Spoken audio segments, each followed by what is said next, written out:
Now we are back. We have created a game. Now you will see what we can do during a game. So I go on my team, I go on upcoming games.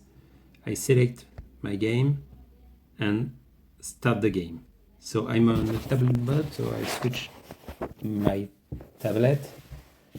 Before starting the game, you have several options. Either you see the player by their first name, their last name, or their first name and the initial of their last name, because sometimes you've got several players with the same name. So I will choose first name, continue, and this button is to start the game. So before starting the game, you will see you have three options. So on the top left, before and during the game, you can create and select opponent player. So you click on the plus and you can put opponent player. So you will see that in premium, extra and max mode, you can create your players before the game. So I say 14, it's already done. So 12 again, 13, 6 and 8, for example. You can, if I read on the bottom left, before the game, you can put some players on the bench. So to put players on the bench, you just have to move the player from the bottom to the top a little bit. You don't need to have a large move, it's just a little move. So I just put one goalkeeper on the bench, and you will see you have the timer on the top right. You've got the statistics and timeline on the bottom left. We will see the event play by play. So once the game is started, you see you've got the chrono that is running. Here you've got the pause button. You can stop play, play a timeout, or end the half or end the game. So in my case, we still move on with the game. So we have several kind of action. The first one is to score a goal.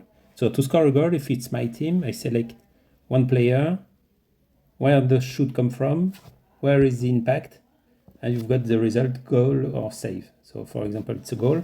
So I have started with the player, but you don't need to start by the player. You can start by any option. At the end of the day, you have to select a player, place where the shoot come from, and the impact before selecting a result. So for areas, you've got 5 areas on the 6 meter, you've got the 7 meter, you've got 3 areas at 9 meters, and one button below, which means when you've got a goal or a shoot from the other side of the field, which happens quite often. For the impact, you've got out of the goal, on the frame, and then you've got 9 areas in the goal. So when you score a goal, you select your player in red salmon colors. That's it. When an opponent score a goal, you select your goalkeeper, and the same. So you see, instead of being in salmon color, it's in yellow color, but it's exactly the same. And if I've got a goal, so here goal is in red because it's a bad event for your goalkeeper, and save is a good event for the goalkeeper. So if I enter a goal, you see the score on the top right, 2-1, so it moves like that. So we can select several, I will select several shoot, like that. And if you've got a goal and you know the opponent number, when you select the opponent number, you see that when you've got only one goalkeeper on the field, the goalkeeper is selected by default. And you will see that in the timeline, you see goal conceded, opponent shooter, number 8. Second kind of action is when you select a player, you see you've got a sub-menu arriving on the bottom of the field. So you've got sanctions, defense event, and attack event. So you can select, for example, stealing. You select your player, defense menu, and stealing. If it's an opponent an attack event, for example, lost ball, you select lost ball. So you've got 3 clicks. In 3 clicks, you can select an event. If you do any mistake, for example, here I've entered 7-meter provoked, and in fact it's not 7-meter provoked, but it's a lost ball.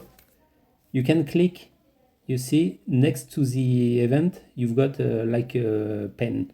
So you can click on the pen and you can edit the event. So you see that I have selected 7 meters provoked. So instead of selecting this action, I will go on lost ball and the event is updated. It's exactly the same when you've got a shoot. So if I click here for a shoot and the impact is not there but it's on top left, select top left and I validate by clicking on save, because here it's a save.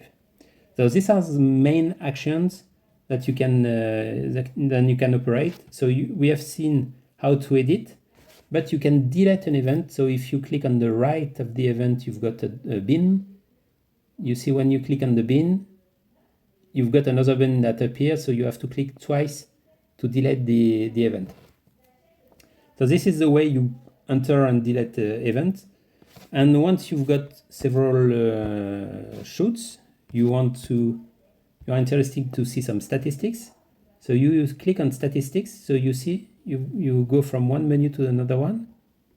And in basic mode, you've got, you don't have all the options, but you've got the shoot efficiency, mainly the shoot efficiency view. So when you click on shoot efficiency, you see all the shoots. So we've got 67% score, so 4 over 6.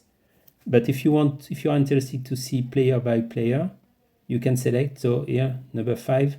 Well, in fact, number 5, I've shoot everything. So what I will do, I will change, instead of number 5, I will select number 28 here. And if I come back on shoot efficiency, I see 28, here it is. If I select 5, here it is. And you see here, you've got 3 goals over 4 shoots on the bottom left. So if I click on this area, I will see where the shoot come from. So you can select, you can manage the way you want for everything. If I look at the goalkeeper efficiency, it's exactly the same thing, but on the other way. And if I select, for example, here, I will see where the shoot come from. And the last view is on 6-meter shoot efficiency, but you only have the percentage. There is nothing more to see.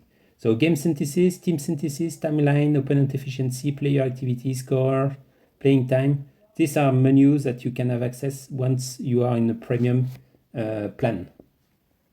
So we have seen all the events regarding players. Now on the right, you see some arrows. So this one is for a fast break for your team or the other team. And you see you've got it on the timeline. Empty goal. So if you've got an empty goal, you see on the left, the player has disappeared, went to the bench. If you click again, you come back on the field. And here in events, so you have seen we have entered events by player, but here on events you can enter team events. So passive play, for example, and you will get the information. Once your half is finished, end of half. Is it the end of half? Yes. You see half time. When you click on the button, ready to start a new half, yes, and the half has started. And once you have finished, end of the game, and your game is finished. So we have seen player event, team event, how to update, to edit or to delete an event, and you see the statistics. Last thing, you see we've got a clock on a kind of bell in the middle between statistic and timeline. It's when you have forgotten an event. You can click on the bell, and so you can continue to enter your stats. And once you are ready, you can come back to this event and say, okay, it's a team player event, and it was defense, stealing. Here it is. And when it's finished, end of game. So once we have seen what we can do during a game, next video you will see what we can do after a game.